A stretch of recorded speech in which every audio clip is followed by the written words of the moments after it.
Over the past 50 years of my career, I've noticed something interesting. Many of the events that surprise people in recent decades have actually happened before, but outside of our lifetimes. That means we don't always see them coming because we haven't lived through them before. To understand these events better, I began studying history. For example, I looked at the Great Depression, which helped me and my team predict the 2008 financial crisis. History repeats itself, even if it doesn't look exactly the same.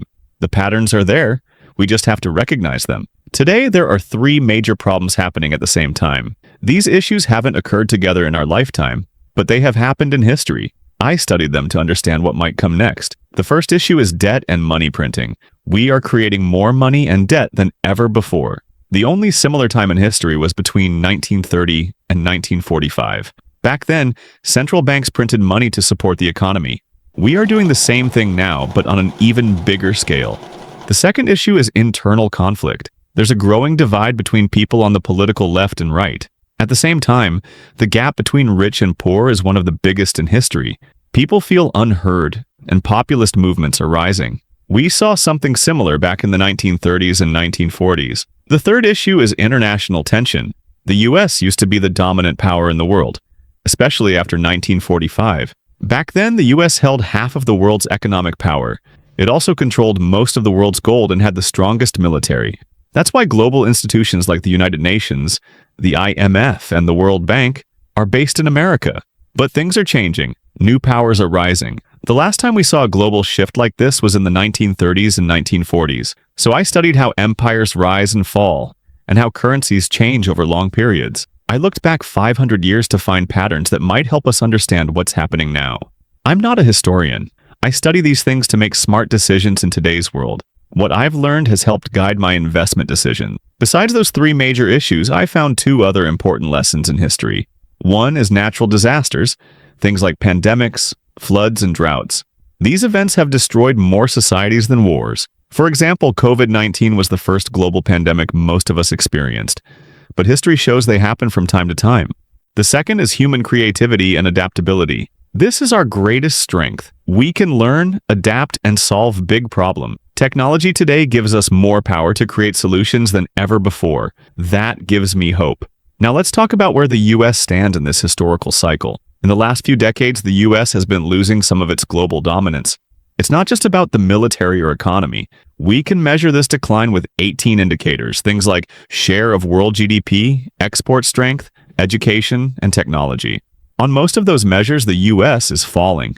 And while some countries are also struggling, China is rising fast. Since the 1980s, China's average income has grown more than 25 times. They are now a real competitor in terms of economy, military, and innovation. If a country has military power but no economic strength, it can be a threat, but it's not likely to lead the world.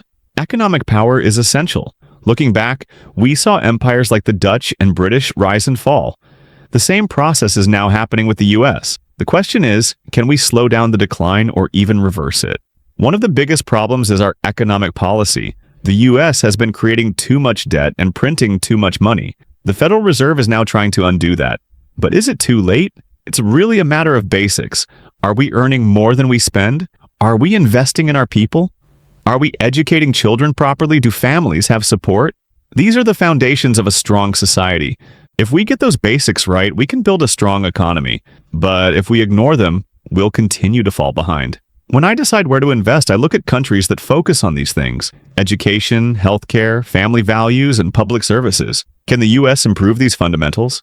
I believe we can, but it requires unity. We need a political middle ground, people from both sides working together to solve real problems. Without that, we'll stay divided and stuck. Back to the Federal Reserve. Printing too much money helps in the short term, but hurts long term. When we create debt, it gives a boost now, but we have to pay it back later. That slows down the economy. So what happens? If paying back becomes hard, the economy suffers. If it's too easy, inflation rises. That's the cycle we're in now. Let's look at bonds. The US government needs to sell a huge number of bonds to cover its debt, but investors aren't eager to buy. That means interest rates must rise to attract them. Higher interest rates reduce borrowing and slow spending. The government is stuck. It wants to fight inflation without hurting the economy, but doing both at the same time is very difficult. This reminds me of the 1970s. Back then, the US faced both high inflation and slow growth. The same thing may happen again. The Fed is serious about fighting inflation, but that will bring pain, possibly job losses and economic hardship. But is that pain worth it? Maybe. Inflation hurts everyone, especially the poor. The best solution is to balance things properly. I call this a beautiful deleveraging, a way to reduce debt without crashing the economy. How do we do that? A mix of actions. Restructuring some debt, carefully printing money, reducing spending on non-essential things. This requires careful planning and trust in leadership. The three big issues, economic decline, political division, and international conflict, are all connected. When one gets worse, the others usually follow. The cost of war, climate change, and infrastructure projects is massive. For example, rebuilding after war might cost trillions. Fighting climate change might cost $10 trillion per year. And yet, governments keep spending. That adds more debt. Governments don't think like families. They don't ask, how much can we afford? Instead, they print more money. That can't go on forever. Let's talk about the US dollar. Why is it still strong? Because other currencies are weak too. The euro, yen, and others are all struggling. So when we compare one weak currency to another, it looks okay. But in reality, they're all losing value. So where can people store value safely? Is it gold, real estate, Bitcoin? This is one of the biggest questions for the next 10 years. Personally, I think people should invest in real things. A home, food, and healthcare, kids' education. Buy what you'll need later, now if you can. Also look at countries that are doing better. Look for nations with low debt, strong education, and political stability. They're better places to invest and grow wealth. We're also in a new technological revolution. Tools like artificial intelligence and advanced computing are creating new industries. Investing in these areas can be smart, but again, diversify. One big lesson I've learned, it only takes one bad bet to wipe you out. Always manage risk. Don't put all your money in one place. Diversifying well can reduce your risk by up to 80% without reducing your returns. I don't think interest rates will stay high enough to beat inflation. Rates were too low for too long. Now they're rising, but not fast enough. We'll need better balance in the long run. What can regular people do? Start small. Plan how long your money would last with no income. Think in months or years. Build savings for the essentials. Home, food, healthcare. Avoid keeping cash that loses value due to inflation. Also, look at your spending habits and cut down on things you don't really need. Learn basic budgeting skills and keep track of where your money goes. Even small savings each month can grow into something useful over time. In the end, the government's interest rate is the backbone of the economy. It affects everything: loans, mortgages, investments.